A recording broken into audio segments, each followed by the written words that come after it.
All right, now moving on to more important articles to review. We'll now begin with Federalist number 10. After the Constitution was written in 1787, there was a major move to try to get the Constitution ratified. Well, that's why the Federalists wrote the Federalist Papers. One of the most famous Federalist Papers ever written, but not very well understood, was Federalist Paper number 10. This was written by James Madison, praising the U.S. Constitution for creating a republic. What James Madison will argue is that a republic is valuable because it's better than a pure democracy. You don't want all the people getting together to vote to make decisions on every policy that affects all of society. Because if you do that, then the majority will always win. Well, whose rights get violated? The people in the minority. This is where people get confused. When you look at Fell's paper number 10, when he talks about the majority faction, and by the way, faction is an interest group. That's how we would use it to describe groups today. This is how we would describe factions today. People that come together that have a common interest or a common passion. That's an interest group. Well, James Madison would argue that when he talks about a majority faction, he's focusing on the majority of Americans at that time. Well, most of Americans at that time did not own much property. So the concern was the majority faction would eventually violate the property rights of those that owned property, maybe try to confiscate that property away from them, and that would create economic crisis. Now, because of that, that is why a pure democracy does not work. Because eventually the majority, people with very little property, are going to eventually pass laws that will confiscate property from those that have it. This is why pure democracies don't work, and this is why the Constitution protects us from this type of violence, because it didn't create a pure democracy. Instead, it created a republic. You elect people to represent the people in a Congress.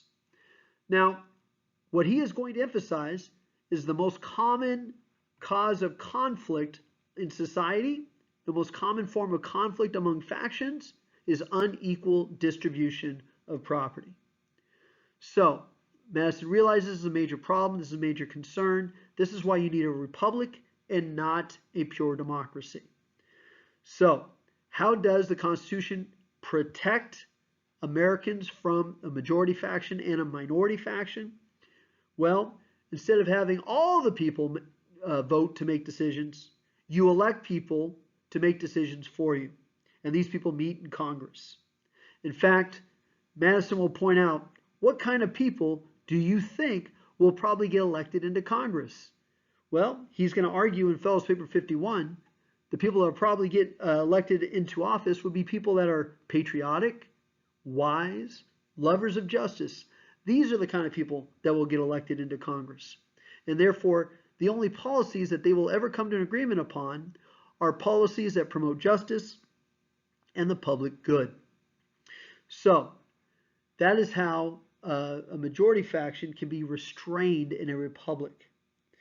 If there is an idea, a policy that maybe most Americans might support, but these patriotic, wise elected officials realize it's not good for the country, it will never get enough support among all these wise, patriotic representatives that represent us in Congress. So that's how a majority faction will be controlled by a Congress and our elected leaders and the republic. How is a minority faction controlled? Well, what if they come up with a policy that benefits a small minority of people in the U.S.? Well, that's easy. Minority factions in Congress will always be outvoted. So, Fell's paper number 10. James Madison is praising the fact that the U.S. Constitution created a republic. Why? Because it protects us from the violence of factions, specifically majority and minority factions. Remember, to understand Fell's paper number 10, you have to understand who's the majority faction he's concerned about. People that do not have a lot of property and do not have a lot of wealth. They will put demands on government that will end up violating the property rights of the minority faction. However, if you create a republic, these property rights will be protected, and policies such as confiscation of property will not get passed in a republic. All right, now moving on to the next major article to review for the AP test, we have a letter from a Birmingham jail that was written by MLK. If you recall, his idea of civil disobedience, actively disobeying laws that you consider unjust, was an idea that came from India and Gandhi. Well, he will put what he learned into practice, and he will advocate it in his approach to trying to fight injustice in the South. If you recall, he led several marches that he thought were assemblies that should be allowed, which they should be according to the Constitution. And he wanted to encourage his followers to fight for rights and to fight against injustices by accomplishing these 4 steps. First, investigate. Where do injustices exist? Where do you have segregation being practiced, discrimination being used to prevent blacks from having their equal say and equal rights? So investigate. Where does this take place? Second, negotiate. Try to negotiate with the leaders. Reason with them. Try to convince them that their policies are unjust and they should allow more inclusiveness in society. Then, if that doesn't work, now you have to prepare for action. But how are you going to prepare? You have to prepare through first self-purification. This is where they held workshops to help these protesters learn how to withstand persecution and being shouted out and being yelled at and cursed at without having to retaliate physically. In other words, they have to learn civil disobedience. So we're going to disobey laws, but we're not going to react and respond violently. This is self-purification. So they had to train these protesters how to be able to withstand these types of abuses, provocations by white officials that they would face during protest. And then finally, direct action. Protest and be willing to go to prison for your rights and to defend your rights, and basically to expose and use the media, expose these injustices that exist. Now, some people you should be aware of were opposed to MLK's civil disobedience, and that would be groups such as the Black Panthers. They basically advocated to use more of a violent approach, be willing to arm yourselves, and be willing to challenge authorities. Don't just take it on the chin, so to speak. Likewise, Malcolm X is another major civil rights leader who disagreed with this idea of civil disobedience, because he said you can never negotiate with the white man. In fact, he called the white man is the devil. All right, so that's a letter from a Birmingham jail. MLK, this is how he tried to advocate a way for African Americans, Black Americans, to participate in a government that was preventing them from participating. Use civil disobedience so you get the rights that we deserve.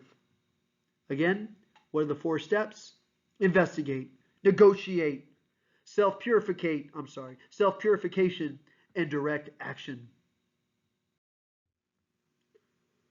All right, now the last major documents that they might ask you about on the AP test, fellowship paper number 70, 51, and 78. Now, number 70 is all about the executive branch, 51 is all about the legislative branch, and then finally 78 is all about the judicial branch. So let's start with 70. This was written by Alexander Hamilton, who's trying to emphasize the benefit of having one person in charge. You need a singular executive. Don't do what the Romans did. It doesn't work when you've got leaders competing against one another, trying to take credit or trying to blame the other.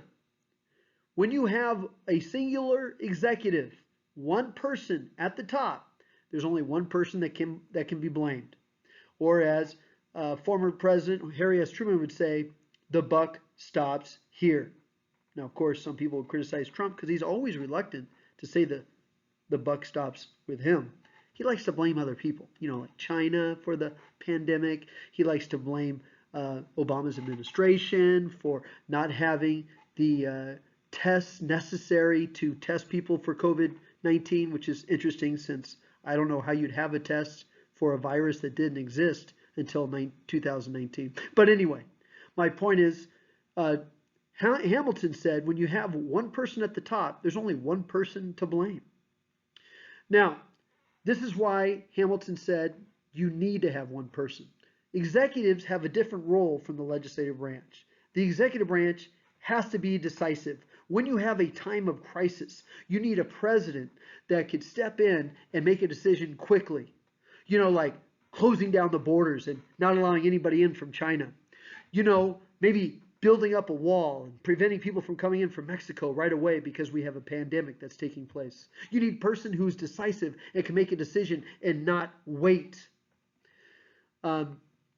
So that would be a reason why you'd want to have one person. Now, if you just leave it up to the legislative branch to make these policies, the legislative branch has a different role.